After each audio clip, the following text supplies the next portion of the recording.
There you go. Hey, John, did any packages come for me in a brown paper? Or any? No? Hey, ladies and gentlemen, once again, we're going to find out here at Kensil Culture what's in the box. And it could be an envelope.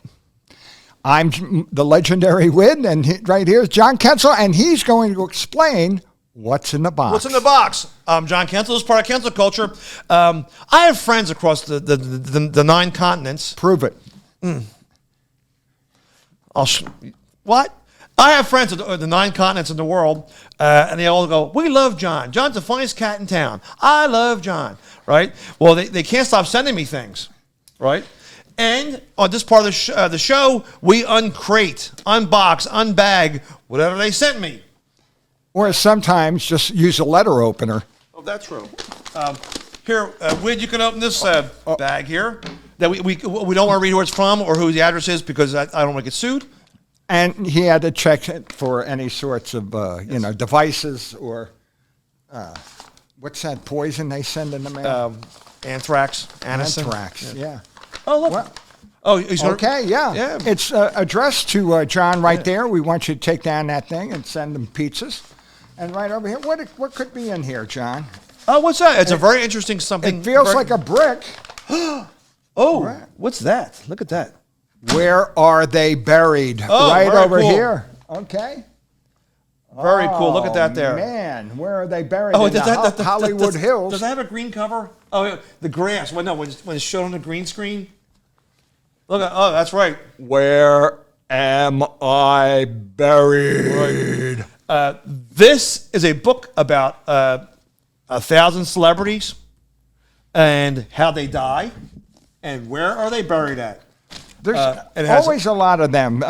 Malcolm Forbes actually wrote. They went that away. He called it. And which is, you're right. It's very similar, but it's, very. These are up to date, condensed, and but it has the cemeteries they're buried at and their plot and how to find them. Right over here. You don't have to read the whole story. Just like you can scan through. Mark Twain. Where is he buried? In the ground. Okay. It doesn't actually. Vincent Van Gogh. He's in here. Let's just, here, we're going to let you stick your finger in someplace, John. Right there. Okay. Whoever that is. Whoever that loser is. All right. Vivian Lee, who played Scarlett O'Hara. Big alcoholic, crazy woman, insane asylum. But we'll have to read her whole biography, but she was an actress. At 53, she passed away. Did she have like emphysema? She was cremated, and actually her ashes were scattered over her estate, okay? In Black Boys, England. That's where she lived. Didn't she? She died of something like tuberculosis or something. Yeah, I think she was bonkers. But Jane Mansfield. I wonder where she's buried. She's buried around. She's buried around here. Yeah, she's buried in Bryn Mawr. She's buried in Pennsylvania. At 34, I didn't know. I thought she was much larger. No, at 34, Jane was buried in Fairview Cemetery in Penryn? Argl. Penn Argyle, Pennsylvania. Argyle.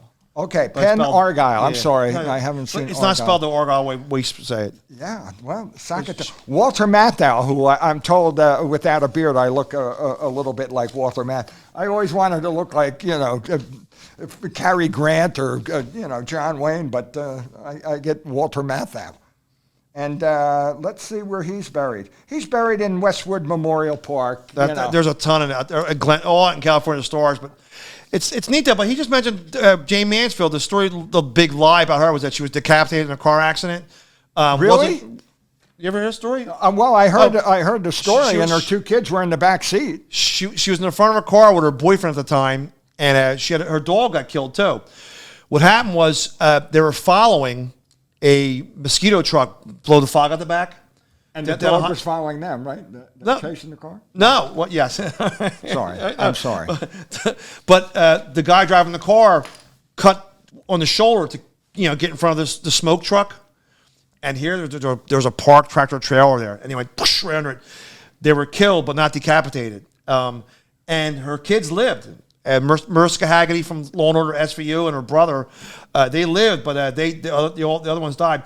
In fact, that's why That's one of the rules where they have tractor trailers in the park now have to have reflectors and something so that won't happen anymore. It's called the Mansfield bar. Yeah. You have to have a bar right there to, Stop a to car break from- something to break the fall, and that's it. Let's see where here, do it one more time. I like it like that better. All right. What about loser? Oh, the eternal couple. Okay. Clark Gable and Carol Lombard. Okay, they must be buried. Well, she's the one who died in the plane crash, so on war bonds, and he had his fleshlight exploded on him. He died in like 1962 of a heart attack. He died making the same movie with Marilyn Monroe. And Here's Jackie Gleason. He was growing up in downtrodden Brooklyn. Okay, so he must be buried out there in Brooklyn cemetery directions. He's buried in Florida, wouldn't you know? yeah, he moved to Miami down there. Yeah. Yeah, well, you know what the doctor said when they were treating him just before he died. What? And away he goes. Okay. In fact, that's written on his gravestone. Yeah. Okay. Oh, look, we have more packages too. This is so terrific. On this. I'm going to have to read from cover to cover, okay, and find out.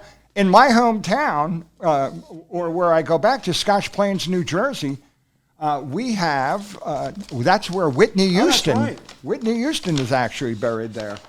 And her story's in here too. Yeah. Yeah, and it's in Scotch Plains, but that's where the List murderers. Do you ever Great hear of story. the List? Yep. He was one of the first ones caught. He killed his whole family. When I was a junior in high school, and we went up there, and we would look at the house, and there would be hundreds of people, going around because they didn't have computers or movies back then. And that's in the same graveyard. And it's called Gallows Hill Road, and that's where they used to hang people. Very cool. Scotch Plains, That's a running story too. that was civil, Revolutionary War battles there. Beautiful place.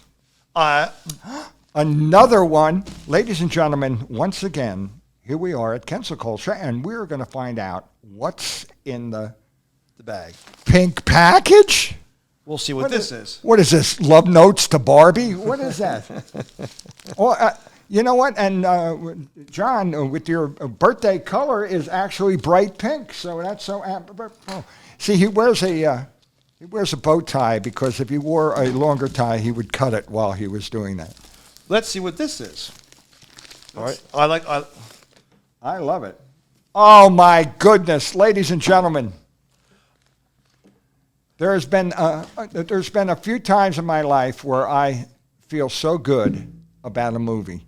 And I think that this one, when I came out of the movie theater when this first came out, I felt reborn, okay? Because it is slap dab filled with puns, sight gags, and every other juvenile sort of humor. Wordplay. And they went crazy for it. That's what I mean. Like we talked earlier about movies. If I like something, you get all immersed in it. Like the Titanic, I bought Titanic books, the Banana Hammock cookbook. But this movie's still funny today. It's 43 years old. It came out in 1980. It's called Airplane, and it's a comical spoof on disaster films. And it's not based on the airport movies, like Airport. Not the airport movies with Dean Martin and George Kennedy and George Kennedy and those guys. That was a little more macho. It's really neat because it is based on. I think it's called 0 Hour, a movie from like 1956. And it's funny if you see the real movie. Oh, I've seen the real movie, and it's almost. A couple scenes are just like almost exact replicas, but they put a twist on it. He's right. If you watch the movie, it's the same movie, only there's jokes in it. And it's hilariously funny. In fact... You got some of those jokes? I thought Airplane was over your head. I'm sorry. Hey, that's not right, brother. Wait, what? You're confusing me. But so what the Zucker brothers did, Abrams and Zucker, two brothers. Watch your language. They wanted to make a parody of it. Then they realized it was cheaper, and they bought the rights to the movie. They bought the rights to the movie. It was, It probably was a medium success when it first came out. Well, it's what they call like a B movie, right? A B movie, yeah. yes. And it wasn't this huge hit, but it was like it ran like it was a double feature. But they bought it, and it's very funny when you watch the original one. Like this, there was food poisoning, and the pilots went down. They got sick in the thing, and they had to find a war pilot. That's exactly in the airplane too, and that's where the famous line. The pilot says, "I can't fly this plane." And he goes, "You're the only one who can." He goes, "Surely you're joking, right?" And Leslie Nielsen goes, "I'm not joking, and don't call me Shirley." Right?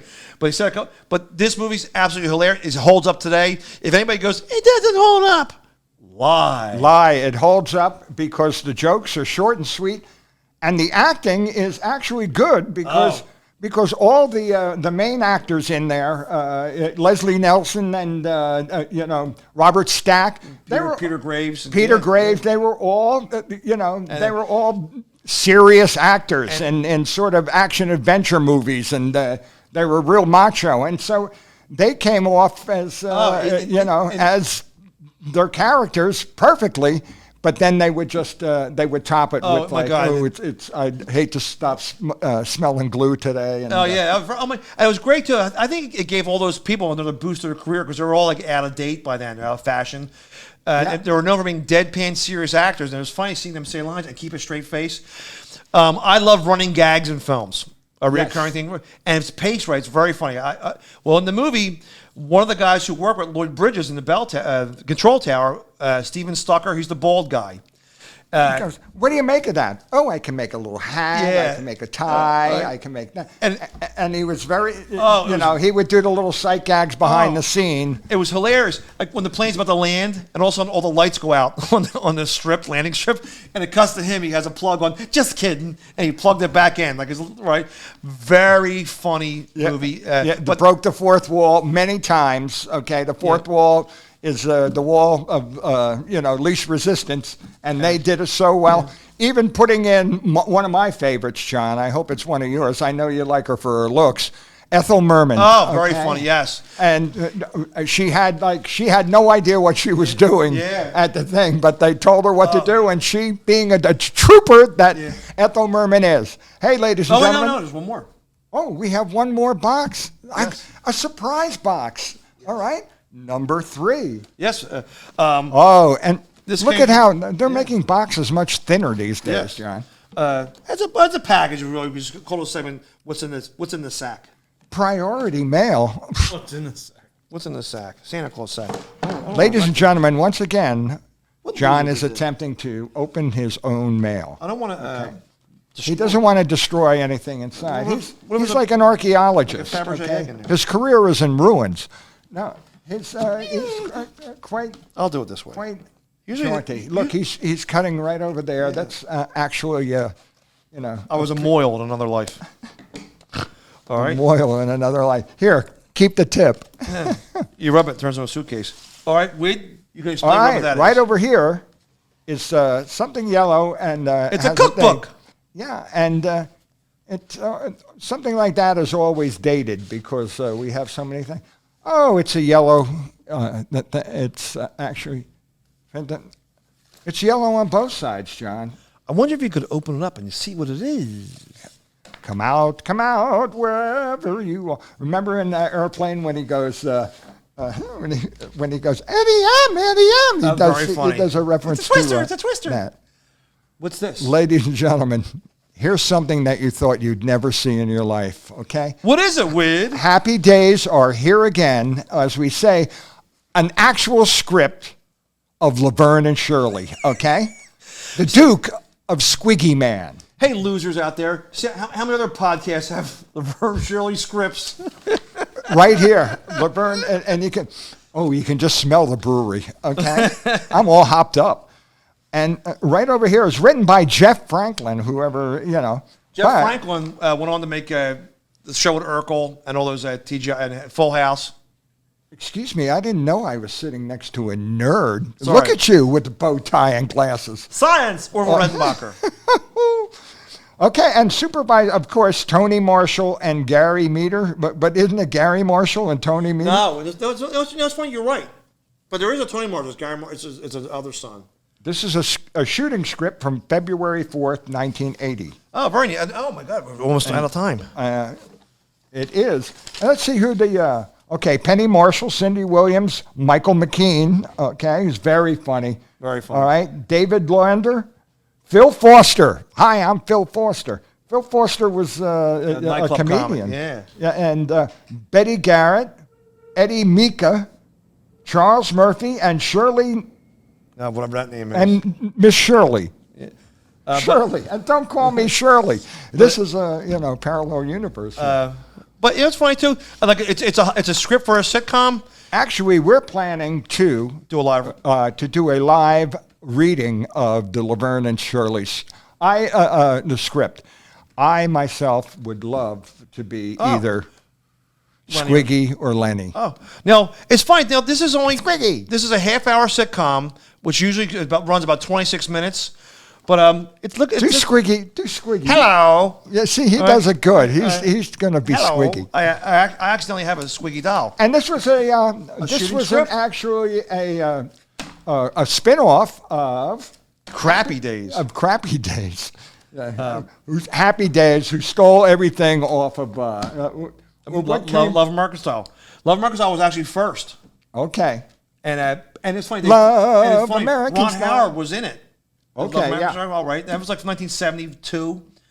And there was always a nostalgia craze, Sha-na-na and stuff. George Lucas hired him for American Graffiti, and then he got cast on this show. Wow. Okay, here's a line from the script. This is page 15, and it says, Lenny, and I didn't see nothing, I didn't hear nothing, and I don't know nothing. I never know nothing. And if I were you, I wouldn't tell anybody what I didn't see because people think that you're crazy, like I do. Now, it's fine. You just read straight. Probably when it aired, it was probably all like dynamics, like, I know what's going on. I'm not on your saying yet. But that's the power of acting. And I'm a bad actor. Yes. Ladies and gentlemen, that has been... Okay, another session of What's in the Box. And I know we didn't have one box tonight. We had, 2 envelopes and a thing. Well, I'm going to get back to my important reading right over here. The recipes. But before that, I want to thank everybody for tuning in. But I want you to push that bell. No, ring the bell. Okay, ring the bell. Push subscribe. Right. And share. And okay. That's it. Hey, people. ladies and gentlemen, that has been Kensil Culture, the pop culture magazine. Thanks for tuning in.